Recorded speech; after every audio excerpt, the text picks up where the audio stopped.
anybody can do is really just try to disrupt like his rhythm. So for us, just trying to be as physical as possible, and obviously it's a lot easier said than done with that. But just trying to dislodge him, force him a little to catch it further away from the basket, and then Coach told us earlier, like, that's really not the greatest strength of his is like just finishing down there. Half of it is him getting his offensive rebounds off that and putting it back up.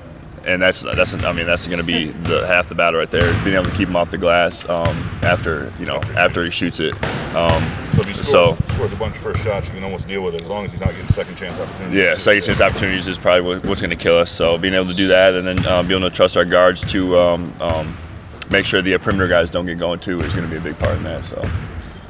What's the rebounding piece? I mean, it seems like you guys are not a good rebounding team, at least with I understand. So you do have offensive rebounding, but they have these guards who got to help out holding the weight. Do you guys have to erase someone? Yeah, so for us, the biggest thing is they're not really looking for us to grab as many rebounds. It's more of eliminate him getting the rebounds. So the guards like Malik, Jaden, even AJ, like if Cohen's gonna be a big piece in that, like if they're able to fly in and get those like while we're wrestling with a big guy, that's probably what's gonna help us with the rebounding. If I had to guess, I wouldn't think it's gonna be a really big rebounding team or rebounding game for the bigs, just because of how much we're gonna be battling him and forcing him out. So yeah. Appreciate you. Yeah. Is there any way to be ready for him when you haven't done it yet? If you just think back to last year, you knew what you were facing, but is there a way to be ready for him until you've really done it? Yeah, it's just trying to disrupt him and push him out of his rhythm as much as you can. Like I said earlier, it's easier said than done. But just trying to be able to keep a hand in his face and force him to take a shot that he normally won't like is, he's really comfortable over his left shoulder, so being able to kind of force him to get to his other shoulder and take further out shots. I think that's what's going to help us win the game, and the rebounding piece is also the second half of that. So You're a big dude, but what is that? Stand up against him this year. Yeah, I think what I said last year, I remember my mom reminded me. I think I said after the game, he was like a tree trunk, like so it was like kind of like playing with a tree trunk, and like he's as solid as it gets. And it's really tough to move, but what can you do? You're a basketball player, so you got to adapt to certain players. So also, what you're gonna get with him, right? Yeah. His consistency.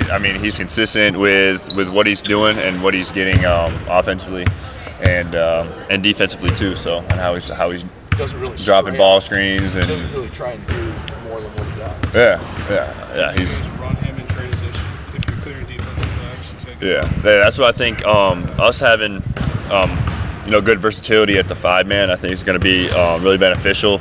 Being able to rotate in multiple guys while we're fresh and not burn us out. Be able to run. We get a nice rebound. Like I said earlier, Cohen or some of those guys get a nice clean rebound, and we're able to beat them down the floor. That's going to be really crucial. So. Sorry for answering this already, Carson, but just how do you notice Edey as a better player this year? It seems like he has made some improvements in his game. Yeah, I feel like we can say that about us on our team too. Like we've gotten better too. We've gotten bigger and stronger.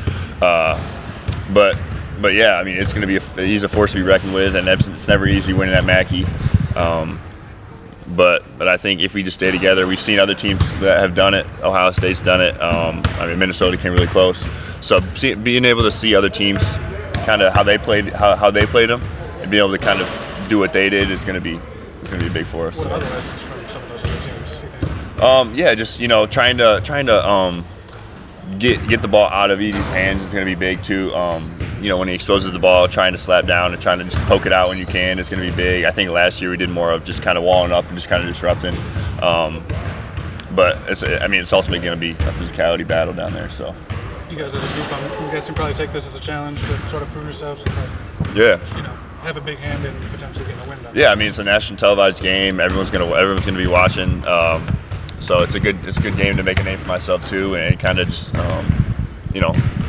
do what I am supposed to be doing, is just play good defense and being able to force tough shots. So. Yeah. I also wanted to ask you just the benefit of having a full week to go in for these guys with the uniqueness of Zach and just them obviously being the reigning champions of the league and everything. Just What are the benefits of having this longer week here as you look forward to it? Yeah, I mean, I think our coaches do a great job on these scouts and the amount of depth they put in. So, I mean, being able to look at more film and being able to study that is going to be really crucial. Being able to have good scouting reports is ultimately, I mean, it's half the battle. Us following the scouting report is the other half. But it's really nice to be able to kind of settle down for a little bit, kind of lock in on the principles and stuff we're going to use on Saturday. So, yeah. Appreciate it.